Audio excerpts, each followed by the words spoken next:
Well, Jeff, you are an early adopter, and I could tell when I met you that this product was a great fit for you. It was perfect.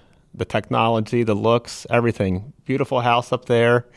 And we just really appreciate your business and your willingness to do this for us and be an advocate of Tesla Solar Roof and American Home Contractors. And we really appreciate your support. So when you were initially thinking about going solar, you were looking at different solar options and ended up choosing Tesla Solar Roof. What was your thought process on going solar? Like, what were you thinking about as terms of like how much solar to put up there, where to put it up there? Did you think about how it was going to look on the house and how much solar you could actually fit up there compared to your consumption needs? Well, we needed a roof, so that was 50% of it. We did need the roof because it was a cedar shake and it was 30 plus years old, so it definitely needed replacing. That was one portion of it. The other 50% was that it would be energy efficient and providing us power. But as far as how much I thought was going to be needed, I was going to leave that up to the design team as far as saying, what can the roof accept? And then basically, I wanted to go with as much as we could because the more, the better. That way we could be 100% off grid if necessary for a whole home backup. Now, as far as like power walls, I wasn't sure how many I needed. In fact, when we first started, I think I didn't have any on there. And then a couple of people on your team mentioned it's better to have at least one so that later on, if you do add others, it's not as much to get started on the permitting and things like that to make that change. So that made that much easier. Well, before you know it, I was adding two other power walls, made it three, and then also came in to the span panels, which is the smart span panels at span.io, which replaces your mechanical breaker panel, we'll call it. And that actually gives you that ability, like I said, to pick what circuits are backed up on the solar. Obviously, being a geek and being in technology as far as like IT is concerned, I was already looking at the Tesla stuff when the cars first were announced, of course. And then I started seeing this Tesla solar stuff come around. Took maybe a couple of years once we bought this house. We were here for almost 4 years or so. And I ordered the Tesla roof. And it just felt like a magic wand was waved. And all of a sudden it all came to fruition. And there you guys were. In fact, I think you said, oh, the time span might be within a year with getting materials, the whole survey done, all that kind of stuff. But boy, once the go-ahead green light was lit, you guys were there. In fact, I think I got an email stating once it came about, hey, materials are going to arrive Friday and our guys will be on site Monday. I was like, wow, okay, let's go. It was exciting. Oh, yeah. When things are ready, we try to jump on that opportunity. Once we get the permit, once we get the interconnection approved, yeah, we try to jump on that as soon as possible. So taking a step back, what was your introduction to Tesla? Like, when did you start learning more about Tesla? And I understand you have a couple vehicles. Oh, gosh. I would probably say it was back, like I said, there around maybe 5, 6 years ago. I heard of Tesla, knew about them. It was funny. It was kind of almost like the Apple iPhone. I was a Windows PC guy forever. Worked in an Apple authorized service center and then started seeing the manufacturing process, the backup support, et cetera. And I'm only alluding to that because Tesla, I feel, is a lot like that, where they're a company that they make everything, even though it might not be the first people on the board as far as like a product or something. When they do, it's the best. Like they've already done all the research and development, and they've finessed everything down to a point where it's the most efficient, if that's the best way to put it, and best build quality.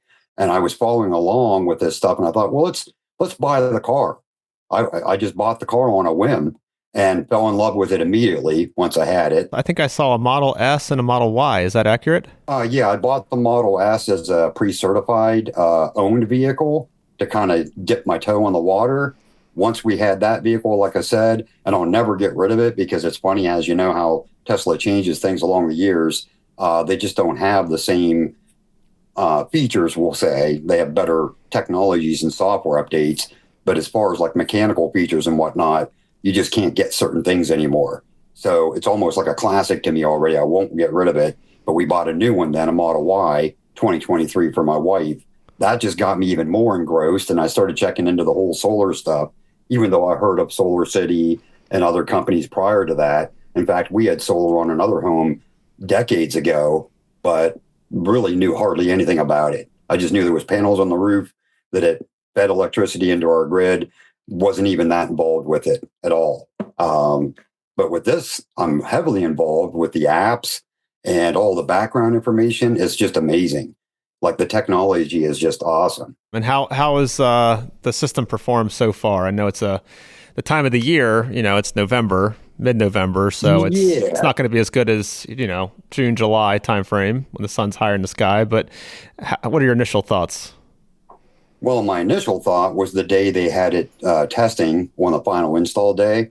I was amazed because I already knew from background checking and whatnot with other people's similar systems and whatnot, the size.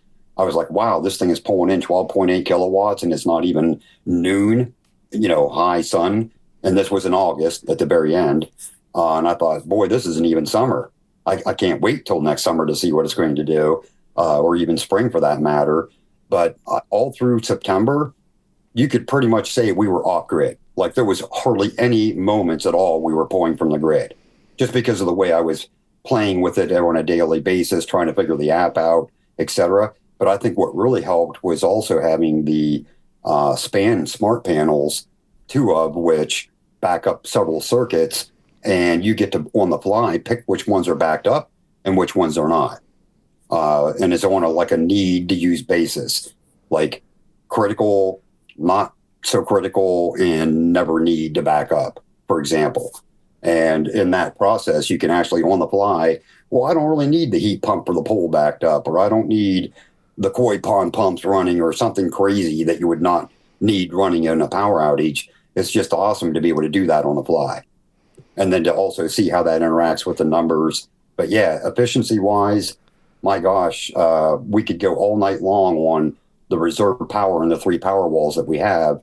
And by 10 or 11 a.m. the next morning, if it's sunny out, a bright, full sunny day, those batteries are back up to 100%. And all day long, we're either pushing out to the grid or just utilizing what the house is pulling. How often would you say you check your Tesla app in the production? It's like you're always saying it. At first, you're looking at it almost daily, just trying to get familiar with it, playing with all the little numbers and whatnot.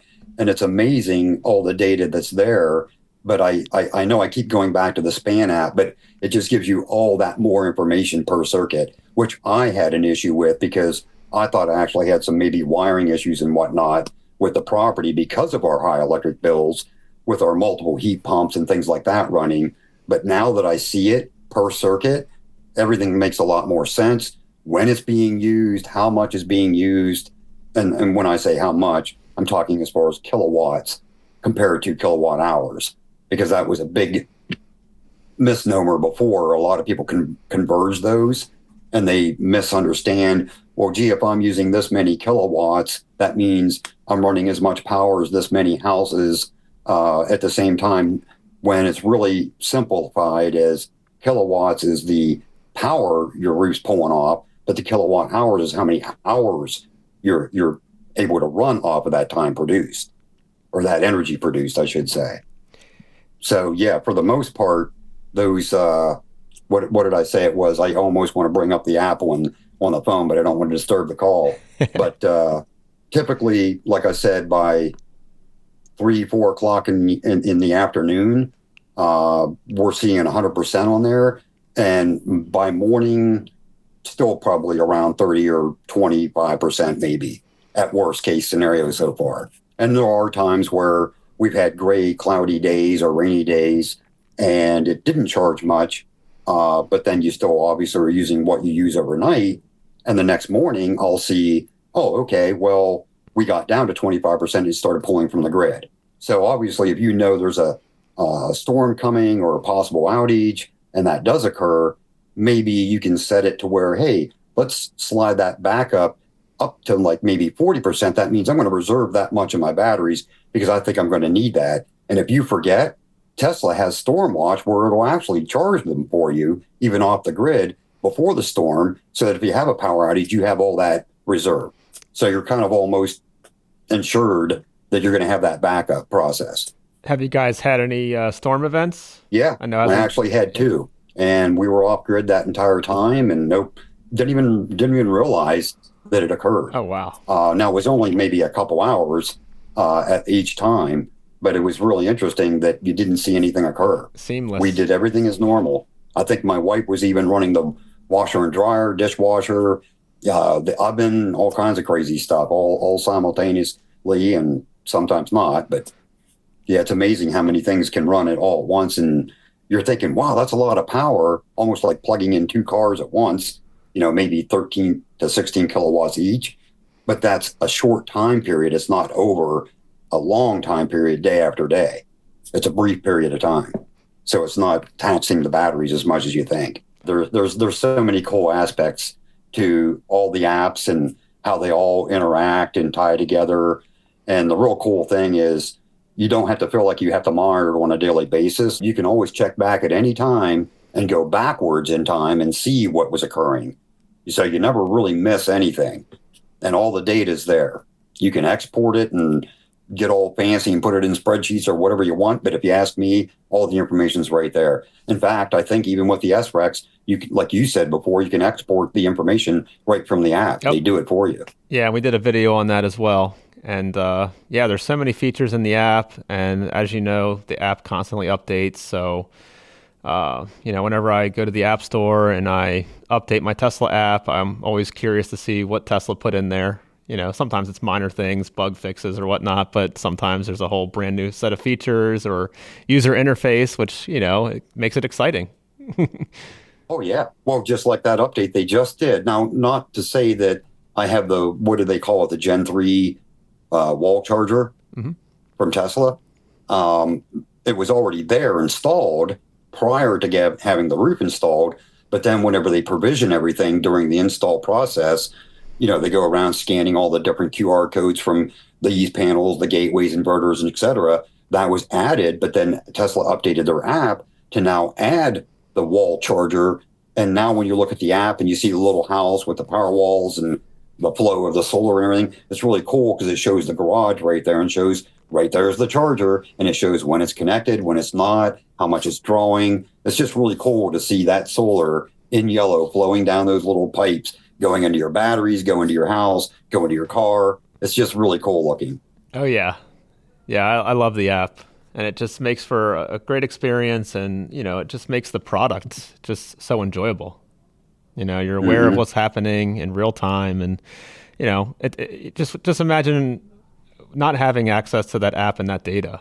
It would still be an awesome looking roof. It would still produce solar and store it in the batteries, but you wouldn't be aware of what's happening. You wouldn't be able to see it, and I think seeing is believing in the Tesla app. So, Oh, for sure. Yeah, many times people will be here, and it's number one, really nice that they can be at the front door with the slopes that we have. They can reach right out and touch it.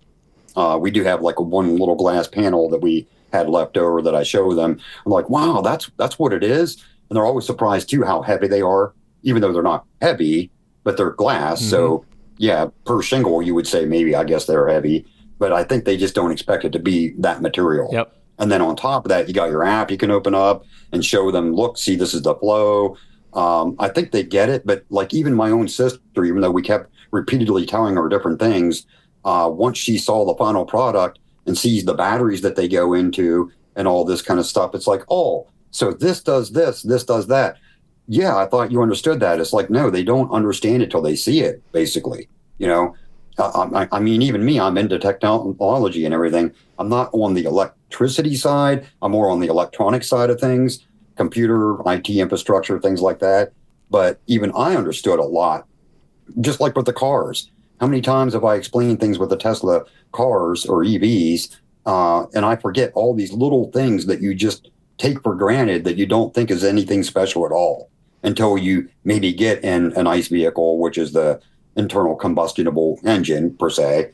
But I like that acronym everybody uses all the time, the ICE vehicles, because they feel cool Yep. compared to Tesla, you know.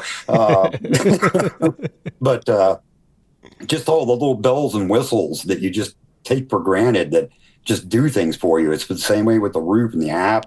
It just feels like it's taking care of you all the time, backing up, providing energy, and just keeping me off that grid and paying the man big bucks for electricity. It feels good to think that they might owe me money in return instead of me paying them constantly, you know.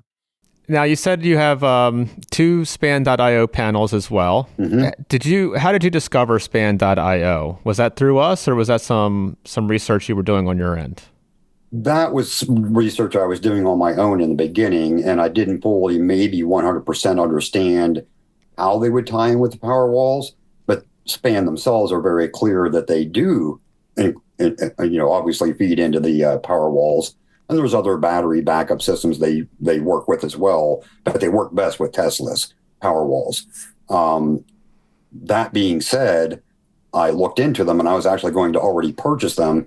But like I said, once I found out you guys were certified installers or distributors as well for them, I was able to obtain them through your company instead of doing that directly myself, which was a big help. And what made you decide to go with the Span panels as an add-on to the roof? Just for the main reason, if you don't have the Span panels, my understanding then, and of course now, is when you have the Tesla solar roof and power walls installed, you have to choose which circuits do you want to back up. So that when you do have a power outage, those circuits are being backed up by the power walls. And you can only have so many based on the size of your system, obviously, and how many batteries you have. With the Span panels, I can pick and choose at any time, as long as everything's fed into those Span panels, which everything is, anything in that panel, on the fly, I can pick what gets backed up and what does not. And if you have the wrong decision, you think, 2 hours into an outage and you're like, wow, I think it's going to drain our batteries much quicker if I have these items running. I think I'll switch those off. I'm not really using them. And then all of a sudden you'll see the app jump up in numbers and say, well, now instead of 8, you have 12 hours of backup time until the sun comes back out. That's the other cool part is you might think, well, we're on an outage. How many hours is it going to last? You don't have to be as concerned. Once that sun comes back out the next day, you're already filling the batteries back up again. It's a never-ending cycle. And I'm amazed on gray overcast days that I'm at times still with the Tesla roof itself pulling in somewhere around 4.5 to 5 kilowatts. That's just amazing to me. It's like you look outside and you're like, it's gray and overcast. You don't even really see a shadow, but yet you're pulling solar off the roof. It's great. So I think it's safe to say that all of these products together have provided a greater awareness of your energy consumption. Is that accurate? Oh my gosh, yes. I've been playing around with the both the Tesla app and the Span app, but the reason I bring up the Span app is a mainstay of monitoring the circuits. It's more down to each individual circuit in the house as compared to the power walls will tell you, hey, you have this many hours of backup. It's not telling you which specific circuits those are. Besides, like I said, if you hardwire them as backup. With the Span app, you're actually seeing it telling you, well, your washer, or you can even go by area like your laundry room or your living room. And that might be different circuits, but you can go by areas or per circuit and see the numbers individually, what's drawing what current at what given moment. And even that's daily over a month, obviously years, whatever. All the numbers are there to play with. That's awesome. What do you have your Powerwall reserve set to, and how did you come to that amount? Well, the app itself recommends Tesla's app. I think it's 20% if you're on home backup. What's the other one? I think they call it efficiency, which is basically feeding from the grid at various places where you might have like peak, offset hours and things like that to go by. Time-based. Whereas here, I don't think we really deal with that as much. Which actually, that's something I got to get into is like I keep hearing SREX mentioned many times. I think you've even brought it up. That's something I'll have to leap into and see what's involved with that. Yeah. But for now, the time being, though, everything is backed up that I need backed up. Everything seems to be pretty efficient. Now, I have noticed that with Tesla doing the update, 2 updates actually, one where they let you charge your car from solar. That makes a big difference because you're not drawing from the battery backup during the day or night with that on because it's waiting for that solar, and above a certain percentage you can select before it starts charging your car. and it might not even charge it at, say, you have your settings in the car for, say, 40 amp or whatever amperage level you can select. It will actually wait until it has above a certain percentage in the batteries, then start dumping into the car.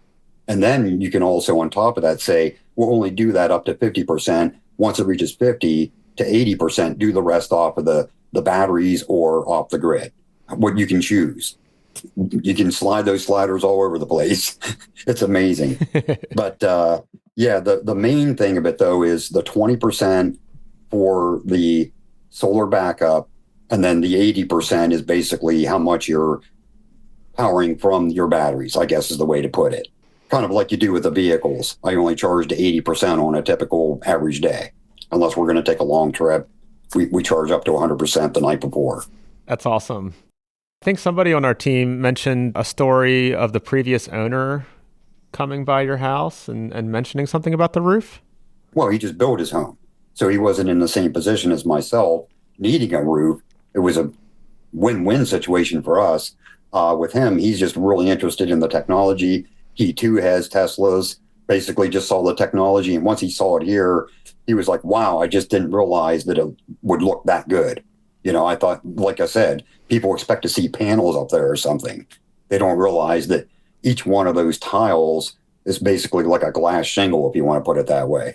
I've already given them the referral and told them who to get in contact with because they can't wait to get one themselves. Oh, that's awesome. Why do you think folks are so confused about the concept of a solar roof? I think it's just because of what they've physically seen or what they hear through hearsay. They're used to seeing panels on people's roofs or out in the yards or whatever. And they just don't maybe take the time, I guess, or effort to go to Tesla's website and they show you all the graphics right there. The way I tell people is, hey, there's the solar roof and there's solar panels. The solar roof is a collection of the glass tiles or shingles that makes up the entire roof. Yep. And it's just so awesome looking when you look at it, especially with the sunshine sheening across it. It's almost like detailing a metal roof to someone as far as like aesthetics, but it's actually, to me, better looking than that even. Oh, yeah. And your house is so beautiful. It has the steep slopes. It has the angles. I'm sure you get to see that shine all throughout the day, depending on where you're located, where you're in the yard, right? Yeah. And it's funny you bring up about that steep pitches because I noticed, let's say up until maybe 11:30 now, depending on what season it is, obviously, my estimation is with all the longer we've had it, is by the time the sun gets around the certain part of the house, even though steep pitches and whatnot might shade that area on the front or east side of the house, for us, it's the front side. By the time it gets around to the southern side, you can tell it's starting to pick up other parts of the roof. That's what's so cool about the whole roof being solar, because one part takes over as another part gets shaded or vice versa. Now, we don't know what it's like with snow or anything yet, but I have a feeling it's going to fall off a lot quicker than what it was with, say, cedar shingle. Oh, yeah.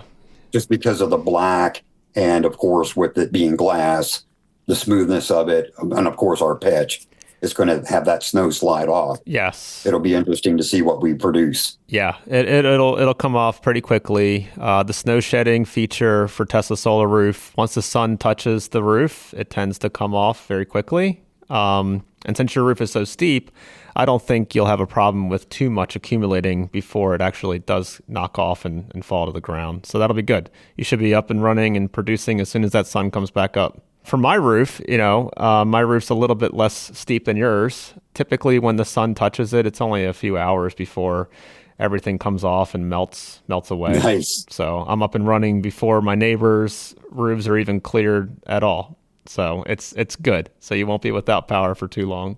Now, another thing I was going to bring up too is the nice thing when you have the roof taken off, your previous roof, and have the solar one installed, the gutters are, if not appropriately sized to begin with, need to be, 6 inches? I think that'll probably help with that snow shedding as well, because it's going to help catch some of that, if that makes any sense.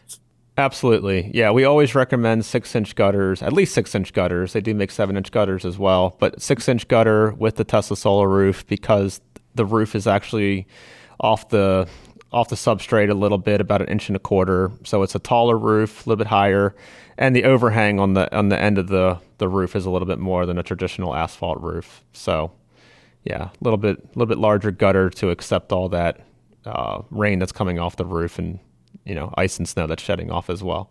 Oh, I love it when it rains. In fact, it's really strange that even when it rains, you're like, oh my gosh, I'm probably like zero right now on solar production. And it's amazing. You look at it and you're like, what? 1.5 kilowatt? How's that even happening?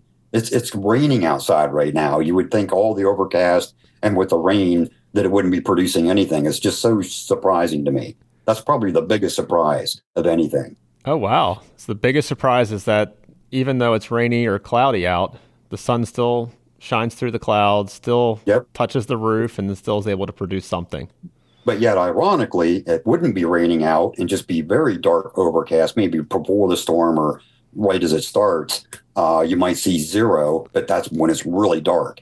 And then once, did you ever see the days where it's kind of like sun shining, but yet it's still kind of raining? It's just kind of weird. Like you would expect, oh, okay, well, of course the sun's out, it's going to produce something. But what really throws me off is those gray overcast days where you look and all you see for miles and miles is just gray sky. You can't see a sun, or hey, that hole when it comes up, the sun's going to peek through. No, it's completely overcast and still seeing like anywhere between 1 and 4 kilowatts, we'll say.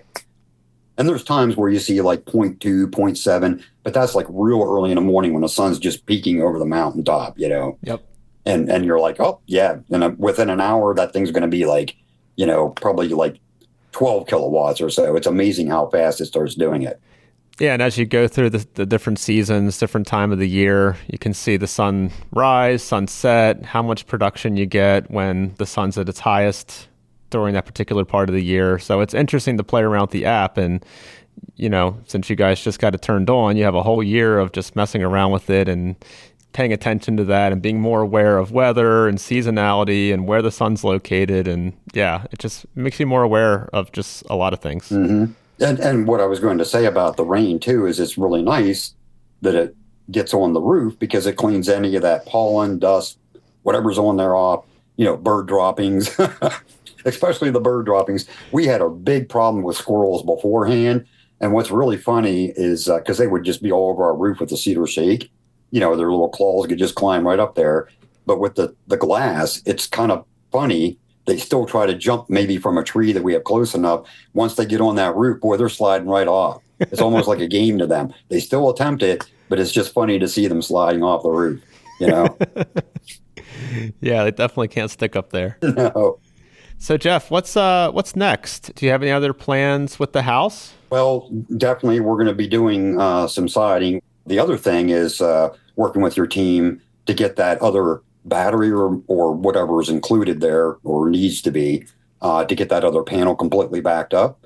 That way I could really say, hey, I'm going to go 100% off the grid and not have anything. Now, that other panel is, like I said, or more of like what a previous owner did as an add-on, as what he probably thought was a sub panel, but the electrician set up as a main panel that feeds directly to the meter. So the nice thing is your electrician is able to either combine certain strings that are on my existing roof, or like we just built a gazebo, or not pavilion, sorry, recently, and soon to build another 2-car garage.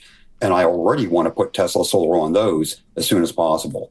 Once we get all the permitting in place and whatnot, we're dealing with that.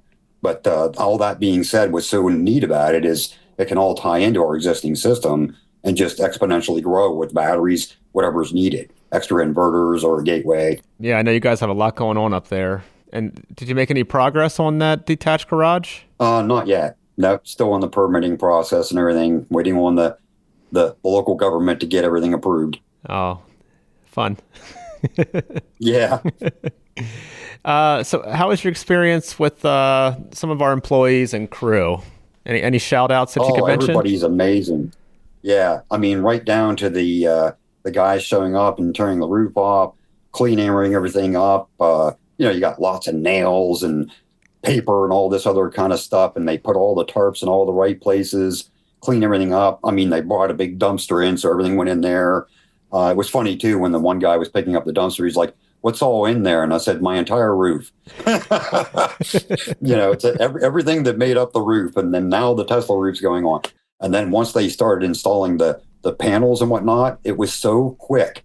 You get that drip edge on there and some of the flashing, and then boom, row after row goes on so quickly after that underlayment, which a lot of people see as like the big gray or white covering that with the Tesla words. That was really cool to see that, just to see that Tesla all over the roof, and then think, oh boy, it's getting covered up with all the glass, but hey, it looks really awesome.